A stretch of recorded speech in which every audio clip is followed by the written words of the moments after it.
അതിശക്തിയായ communist വിരോധം വ്യക്തിപരമായിട്ട് തന്നെ ജയരാജനുമായിട്ട് ബന്ധപ്പെട്ട് നടത്തുകയുണ്ടായി.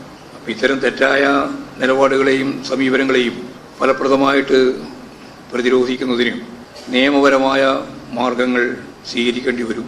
അങ്ങനെ സ്വീകരിക്കുന്നതിന് സഖാവ് ജയരാജനെ പാർട്ടി ചുമതലപ്പെടുത്തി. അത്തരം കേസ് സംബന്ധമായ കാര്യങ്ങളും കൈകാര്യം ചെയ്യണമെന്ന് തന്നെയാണ് ഉദ്ദേശിക്കുന്നത്.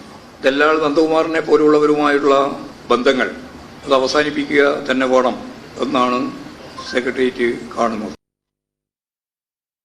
ഇതിൻ്റെ കൂടുതൽ വിവരങ്ങളുമായി ഞങ്ങളുടെ പ്രതിനിധി വിഷ്ണു കരുണാകരൻ ചേരുകയാണ്. വിഷ്ണു, അതായത് 3 ഘട്ടങ്ങളായി എം.വി. ഗോവിന്ദൻ മാസ്റ്റർ പറഞ്ഞ കാര്യങ്ങൾ. ഒന്ന്, ഇ.പി. ജയരാജനും ജാവദേക്കറും തമ്മിലുള്ള കൂടിക്കാഴ്ച, അതേ സംബന്ധിച്ച് ശോഭാ സുരേന്ദ്രൻ്റെ പ്രതികരണങ്ങൾ അടക്കമുള്ള ആ വിവാദങ്ങൾ, ഇ.പി. വിവാദത്തിൽ എന്തൊക്കെ കാര്യങ്ങളാണ് ആദ്യം ഗോവിന്ദൻ മാസ്റ്റർ പറഞ്ഞത്? അജിംഷാദ്, പ്രധാനമായും ഇന്ന് നടന്ന സംസ്ഥാന സെക്രട്ടേറിയറ്റിൽ CPM വിലയിരുത്തുന്നത് ഇ.പി. ജയരാജൻ പറഞ്ഞ കാര്യങ്ങൾ അതേപടി സത്യം എന്നുള്ള രീതിയിൽ തന്നെയാണ്. പ്രധാനമായും ഇ.പി. ജയരാജൻ ജാവ്ദേക്കറുമായി കൂടിക്കാഴ്ച നടത്തി എന്നുള്ളത് വസ്തുത തന്നെയാണ്. പക്ഷേ അത് സാധാരണഗതിയിലുള്ള യാദൃശ്ചികമായ ഒരു കൂടിക്കാഴ്ച മാത്രമാണെന്നും അതിൽ രാഷ്ട്രീയമില്ലെന്നുമാണ് ഇപ്പോൾ CPM സംസ്ഥാന സെക്രട്ടേറിയറ്റിന്റെ വിലയിരുത്തൽ. അതുകൊണ്ട് തന്നെ അദ്ദേഹത്തിനെതിരെ നടപടി സ്വീകരിക്കാനാകുന്ന സാഹചര്യമല്ല എന്ന് തന്നെയാണ് ഇതിൽ നിന്ന് വ്യക്തമാകുന്നത്. അതോടൊപ്പം തന്നെ ഇ.പി. ജയരാജൻ ഈ കൂടിക്കാഴ്ചയുമായി നടത്തിയതിന്റെ പേരിൽ പല രീതിയിലുള്ള ആരോപണങ്ങൾ നേരിടേണ്ടി വന്നു. ശോഭാ സുരേന്ദ്രനും ദല്ലാൽ നന്ദകുമാർ അടക്കമുള്ളവർ കടുത്ത ആരോപണങ്ങളാണ് ഉന്നയിച്ചിരുന്നത്.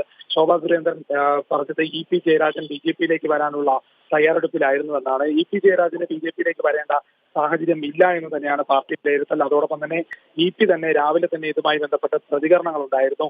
ഇ.പി. പറഞ്ഞിരുന്നു തനിക്ക് BJP-യിലേക്ക് പോകേണ്ട, സാമാന്യം ബോധമുള്ള ഒരാളും അത്തരത്തിൽ ചിന്തിക്കില്ല എന്നടക്കമുള്ള കാര്യങ്ങൾ പറഞ്ഞിരുന്നു. അതുകൊണ്ട് തന്നെ പാർട്ടിയുടെ ഒരു വിലയിരുത്തൽ ഇപ്പോൾ ഇതുപോലെയുള്ള ആരോപണങ്ങൾ ഉന്നയിക്കുന്നവർ, പ്രതിപക്ഷ നേതാവും ഇതുപോലെ കേസുകൾ തീർപ്പാക്കാൻ വേണ്ടി മുഖ്യമന്ത്രി അടക്കം ഇതിൽ ഉൾപ്പെട്ടിട്ടുണ്ടെന്ന് അടക്കമുള്ള പ്രതിപക്ഷ നേതാവിന്റെ വിമർശനമുണ്ട്. അതോടൊപ്പം തന്നെ ദല്ലാൽ നന്ദകുമാറും പല രീതിയിലുള്ള ചർച്ചകൾ നടന്നതായി വെളിപ്പെടുത്തുന്നുണ്ട്. ഇത്തരത്തിലുള്ള കാര്യങ്ങൾക്കെതിരെ ശക്തമായ നിയമം, അതായത് ഇ.പി. ജയരാജൻ LDF കൺവീനറായി തുടരും എന്ന് തന്നെയാണ് എം.വി. ഗോവിന്ദൻ മാസ്റ്റർ പറഞ്ഞത്. പിന്നീട് ഇ.പി. നന്ദകുമാറിന്റെ വെളിപ്പെടുത്തലുമായി ബന്ധപ്പെട്ട് ശോഭാ സുരേന്ദ്രൻ പറഞ്ഞതൊക്കെ കള്ളമാണ്, കള്ളപ്രചരണമാണ് എന്ന കാര്യവും പറഞ്ഞു. ഇനി ശോഭാ സുരേന്ദ്രനെതിരെ കേസ് കൊടുക്കും എന്നതടക്കം പറഞ്ഞ കാര്യങ്ങളെ സംബന്ധിച്ചു കൂടി.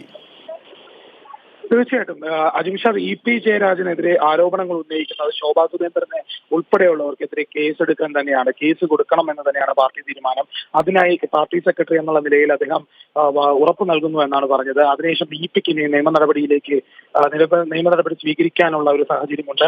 അദ്ദേഹത്തിന് സ്വന്തമായി തന്നെ നിയമ നടപടി സ്വീകരിക്കാനുള്ള ഒരു സാഹചര്യം ഒരുക്കുന്നുണ്ട്. അതോടൊപ്പം തന്നെ ദല്ലാൽ നന്ദകുമാർ അടക്കമുള്ളവർക്കെതിരെ നടപടി സ്വീകരിക്കാം എന്ന് തന്നെയാണ് ഇവിടെ വ്യക്തമാക്കുന്നത്. ഏതായാലും ഇത്തരത്തിലുള്ള ആരോപണങ്ങൾ ഉന്നയിക്കുന്ന എല്ലാ കാര്യങ്ങളും വസ്തുതാ വിരുദ്ധമാണെന്നും അദ്ദേഹത്തിനെതിരെ ഉന്നയിക്കുന്ന, അതായത് വർഗീയപരമായി അല്ലെങ്കിൽ രാഷ്ട്രീയപരമായി തകർക്കാൻ ഉദ്ദേശിക്കുന്ന ഒരു കാര്യം തന്നെയാണെന്നാണ് അദ്ദേഹം പറയുന്നത്. അതോടൊപ്പം എം.വി. ഗോവിന്ദൻ വ്യക്തമാക്കുന്നുണ്ട് ഇത്തരത്തിലുള്ള ആരോപണങ്ങളിൽ തകർന്നു. അതായത് ഈ വിഷയത്തിൽ ഇ.പിക്കൊപ്പമാണ് പാർട്ടി, എന്നാൽ നന്ദകുമാറുമായുള്ള ചില ഇടപാടുകളെ സംബന്ധിച്ച് അത്തരം സൗഹൃദങ്ങൾ മാറ്റിവെക്കണം. നേരത്തെ മുഖ്യമന്ത്രി പറഞ്ഞതിൻ്റെ ആകത്തുകയായ ഒരു കാര്യം തന്നെയാണ് എം.വി. ഗോവിന്ദൻ മാസ്റ്റർ പറഞ്ഞത്. ഇനി അടുത്തൊരു വിവാദം പ്രധാനമായുള്ളത് ഈ മേയർ ആര്യ രാജേന്ദ്രനുമായി ബന്ധപ്പെട്ടാണ്. ആ വിഷയത്തിൽ എന്താണ് പാർട്ടി നിലപാട്? മേയർ ആര്യ രാജേന്ദ്രനുമായി ബന്ധപ്പെട്ട പാർട്ടി നിലപാട്, മേയറിന്റെ എതിരെ ഉണ്ടായിരുന്ന ആക്ഷേപവും അധിക്ഷേപവും എല്ലാം തന്നെ നിയമ നടപടിയായി തന്നെ മുന്നോട്ട് പോകട്ടെ എന്ന് തന്നെയാണ് പാർട്ടിയുടെ തീരുമാനം. അതോടൊപ്പം തന്നെ പാർട്ടി പറയുന്നത് വ്യക്തമാക്കുന്നതും അത് തന്നെയാണ്. മേയർ ആര്യ രാജേന്ദ്രനെതിരെ ഏതെങ്കിലും തരത്തിൽ പരാതി ഉണ്ടെങ്കിൽ അത് അന്വേഷിക്കട്ടെ. CCTV ദൃശ്യങ്ങൾ എല്ലാവരും കണ്ടതാണ്. അതുകൊണ്ട് പൂർണ്ണമായ ഒരു അന്വേഷണം നടക്കട്ടെ, വ്യക്തമായ ഒരു തീരുമാനം അതിൽ നിന്ന് ഉണ്ടാവട്ടെ എന്നും പോലീസ് സംഭവം അന്വേഷിക്കട്ടെ. അല്ലെങ്കിൽ ഏതെങ്കിലും തരത്തിൽ അധിക്ഷേപിക്കുന്ന സാഹചര്യം ഉണ്ടെങ്കിൽ അത് അനുവദിച്ചുകൂടാ എന്ന തരത്തിലുള്ള ഒരു നിലപാട് തന്നെയാണ് പാർട്ടി സ്വീകരിക്കുന്നത്. ആ വിഷയത്തിൽ മേയർ ആര്യ രാജേന്ദ്രനൊപ്പം തന്നെയാണ് പാർട്ടി എന്നുള്ളത്. ഇനി മൂന്നാം ഘട്ടം പരിശോധിച്ചാൽ തെരഞ്ഞെടുപ്പുമായി ബന്ധപ്പെട്ടാണ്. BJPക്കെതിരായി ഈ സംസ്ഥാന തലത്തിലും ദേശീയ തലത്തിലുമുള്ള കാര്യങ്ങളെ സംബന്ധിച്ച് തെരഞ്ഞെടുപ്പുമായി ബന്ധപ്പെട്ട സെക്രട്ടേറിയറ്റിൻ്റെ വിലയിരുത്തൽ, ഈ കാര്യങ്ങളെക്കുറിച്ച് എന്തൊക്കെയാണ് ഗോവിന്ദൻ മാഷ് പറഞ്ഞത്? തെരഞ്ഞെടുപ്പുമായി ബന്ധപ്പെട്ട് BJPക്ക് ഒരു സീറ്റ് പോലും കേരളത്തിൽ ഉണ്ടാകില്ല എന്നുള്ള ഒരു വിലയിരുത്തൽ തന്നെയാണ് പാർട്ടിക്കുള്ളത്. അതുപോലെ തന്നെ കൂടുതൽ ഭൂരിപക്ഷ സീറ്റുകളും CPM-ന് അല്ലെങ്കിൽ LDF-ന് ലഭിക്കുമെന്നുള്ള ഒരു പ്രതീക്ഷയിൽ തന്നെയാണ് പാർട്ടി. വടകരയിലടക്കം BJPയുടെ വോട്ടുകൾ UDF-ന് മറിഞ്ഞു എന്നടക്കമുള്ള ആശങ്ക പാർട്ടിക്കുണ്ട്. എന്നാൽ പോലും വടകരയിലും സീറ്റ് നേടിയെടുക്കുമെന്നുള്ള പ്രതീക്ഷ തന്നെയാണ് CPM പങ്കുവയ്ക്കുന്നത്. ഏതായാലും കൂടുതൽ സീറ്റുകൾ സംസ്ഥാനത്ത് CPM-ന് ലഭിക്കുമെന്നുള്ള പ്രതീക്ഷയിൽ തന്നെയാണ് മറുപടി ഉണ്ടായിരിക്കുന്നത്. ശരി, വിഷ്ണു കരുണാകരനാണ് സമഗ്രമായ വിവരങ്ങൾ നൽകിയത്.